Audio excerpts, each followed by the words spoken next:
ராவின் கண் திரும்ப வேண்டும். அது இல்லாமல் சூரியன் எழாது. இங்கே ஒளி எதுவும் இல்லை. பாம்பு தேவதேவி.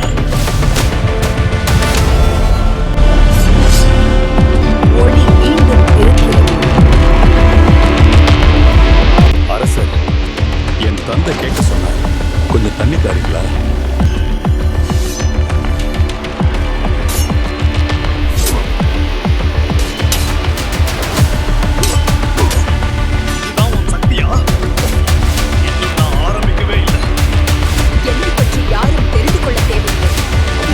எகிப்தை காக்க வேண்டும்.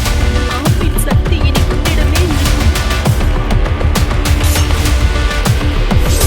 நரகத்திற்குள் சென்றால் திரும்ப முடியாது.